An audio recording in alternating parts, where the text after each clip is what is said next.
Hello and welcome to Gen X Series. Your dream is our responsibility and we'll fulfill our responsibility.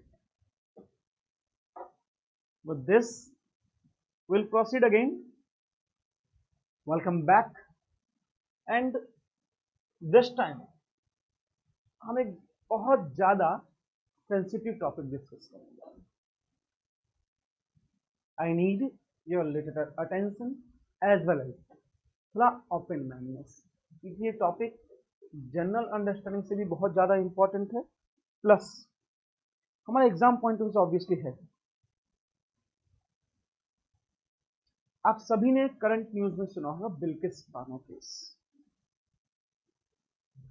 That case we are going to discuss in a little depth, थोड़ा अंदर जाकर, क्योंकि इसमें बड़े अजीब चीजें हुई. आप लोग ने पॉलिटी में आज तक ये पढ़ा था कि रिमिट करने का पावर या पार्डनिंग पावर या तो प्रेसिडेंट के पास होता है या गवर्नर के पास होता है. बिल्किस बानो केस में किसने पार्डन किया? क्या प्रेसिडेंट ने किया या गवर्नर ने किया? मतलब आप लोगों ने पढ़ा है. बिल्किस बानो केस में पार्डन गवर्नमेंट ने किया, एग्जीक्यूटिव एक्शन है, स्टेट गवर्नमेंट ने पार्डन किया, दैट इज रिमिट किया है. How that possible? कॉन्स्टिट्यूशन की पार्डनिंग पावर प्रेसिडेंट और गवर्नर को देगा. ये पॉलिटिक्स की इंपॉर्टेंस तो ज्यादा इंपॉर्टेंट है. एंड सोशल हार्मनी सोसाइटी में जो हमारा टॉपिक है, इस पॉइंट ऑफ व्यू से भी बहुत बहुत ज्यादा इंपॉर्टेंट. पहले इस कॉन्टेक्स्ट को समझते हैं और फिर इसकी पॉलिटिकल पॉइंट ऑफ व्यू को हम समझेंगे. कॉन्टेक्स्ट ये है कि ईयर वॉज 2002. इंडिया का सबसे ज्यादा prosperous state, that is Gujarat, और स्टेट गर्वी गुजरात. और गुजरात के गौरव पे जो सबसे बड़ा दाग 2002 में लगा, वही दाग है गोधरा का. उसी गोधरा रायट्स के दरमियान एक वीमेन बिल्किस बानो को लगभग 12 लोगों ने, 11 लोगों ने to be very precise, rape किया. That was a gang rape. The saddest part is, उस समय Bilkis Bano pregnant with 5 months pregnant. Pregnant women का रेप किया गया. That is a heinous crime. A gang rape is a heinous crime. ये एक ऐसा अपराध है जिसकी कोई माफी नहीं. 2008 में इनको सजा होती है एंड 2022 एग्जैक्टली 14 ईयर्स कंप्लीट हुए. 14 ईयर कंप्लीट होने के बाद इन लोगों ने अप्लाई किया फॉर रेमिट कि हमें माफ कर दिया जाए, हमारी सजा को खत्म कर दिया जाए. इन सबको लाइफ इम्प्रिजनमेंट की सजा मिली, आजीवन कारावास. रिसेंटली गुजरात गवर्नमेंट इन्हें फ्री कर दिया. Now the most shocking part is कि जब ये लोग प्रिजन से बाहर आए, दे वर क्रिमिनल्स.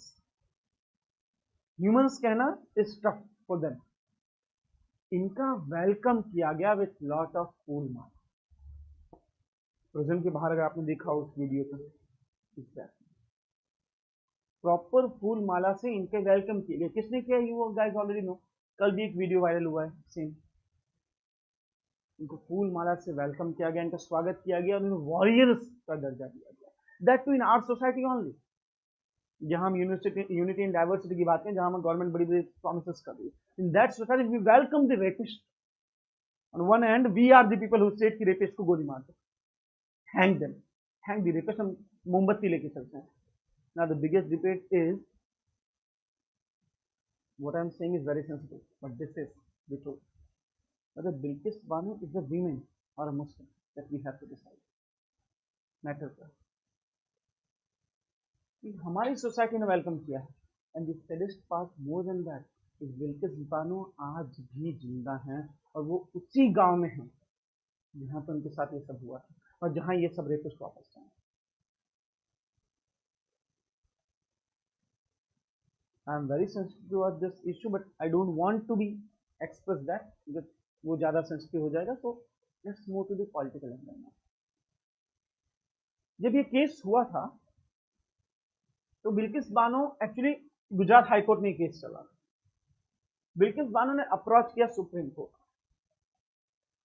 कि dear supreme court, I don't believe कि मुझे जस्टिस गुजरात हाईकोर्ट में मिलेगा, कि गुजरात उस समय राइट्स के स्टेट में, तो please transfer this case to high court. Gujarat में मुझे जस्टिस नहीं मिल रहा. What supreme court did, supreme court ने इस केस को गुजरात से ट्रांसफर करके बॉम्बे भेज दिया और पूरा Bilkis Bano case actually Bombay high court में सुना गया, ना कि गुजरात हाई कोर्ट. और ये सजा बॉम्बे हाई कोर्ट में दी 1939. Okay, year was 1992. Government of Gujarat एक न्यू गाइडलाइंस के हिसाब से बाहर आई. वो गाइडलाइंस से रेमिटेंस को लेकर कि किसको रेमिट करना चाहिए. जैसे इस गाइडलाइंस में ऐसा था कि अगर कोई आदमी 14 इयर्स प्रिजन में स्पेंड करता है, 14 साल जेल में निकालता है, तो after 14 years he is eligible to apply for remit. Apply कर सकता है, माफी मिलेगी वो जरूरी नहीं है. बट ये रूल्स क्या कहते थे कि अगर आप 14 इयर्स प्रिजन में निकालते हो तो आपको अप्लाई करने का राइट मिलता है, माफ होने का राइट नहीं. बट यहां एक बहुत सैड पार्ट था इस रूल में, इसमें कोई भी कंडीशन नहीं. Anyone can apply, anyone, rapist, murderer, anyone. और इसीलिए इसके खिलाफ सुप्रीम कोर्ट में केस हुआ Gujarat rules. Finally dear supreme court ने गुजरात को ऑर्डर दिया, गुजरात स्टेट को, change your this law, and that's why हमारा ये लॉ अब चेंज है. ये लॉ हमारा चेंज हो गया है. एंड 2014, अगर ईयर में कोई मिस्टेक हो तो माफ करना, बट इन 2014 में we came up with another rules और इसको डिलीट कर दिया. न्यू रूल्स में क्या है कि अगर कोई गैंग रेप का कन्विक्ट, मतलब किसी को सजा गैंग रेप में हुई है, मर्डर में हुआ है, क्राइम अगेंस्ट माइनर्स है, या फिर एनी अदर हीनियस क्राइम, इस केस में भले उसके 14 इयर्स पूरे हो गए हैं, they can not apply for under as 18. किसी माइनर अंडर एज के, अगर किसी बच्चे के खिलाफ कोई क्राइम है, फाइन अगर चाइल्ड. हाँ, इस केस में अगर कोई सजा मिली है किसी को, तो उससे आप रेमिट के लिए एलिजिबल ही नहीं हो. क्या आप मेरी बात समझ पा रहे हैं? The problem is Gujarat rape case या बिल्किस बानो रेप केस में देवर गैंग रेप था, तो एलिजिबल कैसे हो गए? राइट और रॉन्ग? अब इसमें गलती किसकी? आज सब कह रहे हैं गुजरात गवर्नमेंट ने गलती की है, बट मैं आपके सामने एक सच्चाई रखता हूं. आई एम नॉट बायस्ड, मैं हेट बायस्ड पीपल. इन लोगों ने अप्लाई किया था माफी के लिए to the supreme court of India. Gujarat government के पास गए भी नहीं.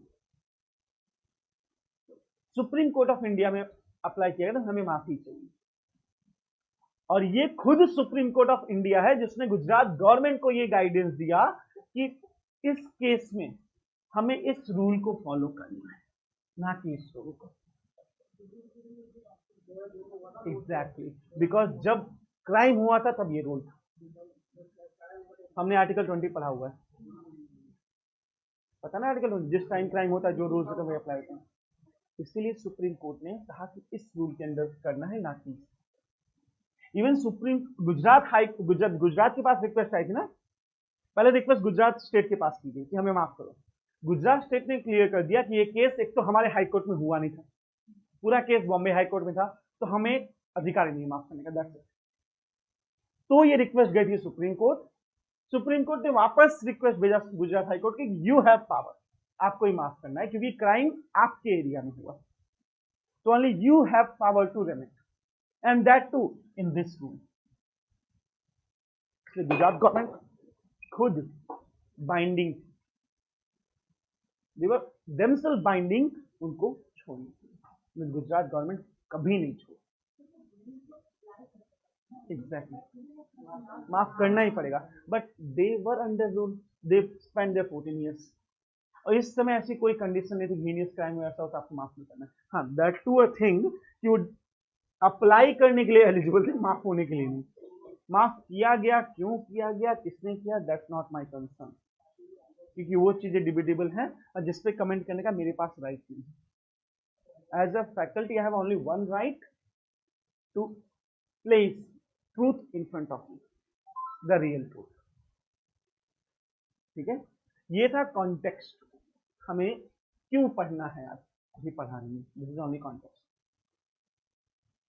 पढ़ना क्या है इन सब में, इन सब में हमें पढ़ना है सबसे पहला पार्डनिंग पावर्स।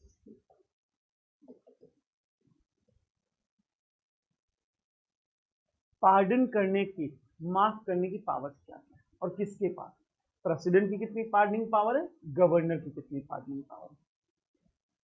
इसके बाद स्टेट गवर्नमेंट्स क्या पार्डन कर सकती है, एग्जीक्यूटिव के पास पावर है या नहीं, उनके एग्जीक्यूटिव एक्शंस क्या क्या हो सकते हैं, yes that is also we have to read. और इसलिए मैं गुजरात का ये 2014 का रूल पढ़ना था, क्योंकि we are living in Gujarat, ये हमारे स्टेट से जुड़ा इतना बड़ा नेशनल इंपॉर्टेंस का मुद्दा है, हमें पढ़ना पड़ेगा।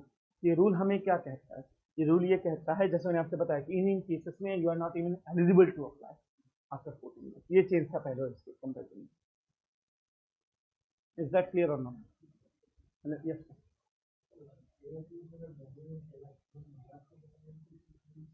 एग्जैक्टली व्हाट गुजरात स्टेट से, गुजरात स्टेट ने कहा कि ये केस पहली बार तो हमारे स्टेट में हुआ नहीं है, केस चला नहीं, जब हमारे स्टेट में चला था आपने बोला कि मुझे यहाँ जस्टिस नहीं मिलेगा, तो हमने ट्रांसफर कर दिया। Now why are coming remittance to me, but what supreme court said कि रेमिट करने में एक ही रूल अप्लाई होता है, जिस एरिया में हुआ है दे आर ओनली रिस्पांसिबल, अरे गुजरात एरिया में it is the responsibility of Gujarat.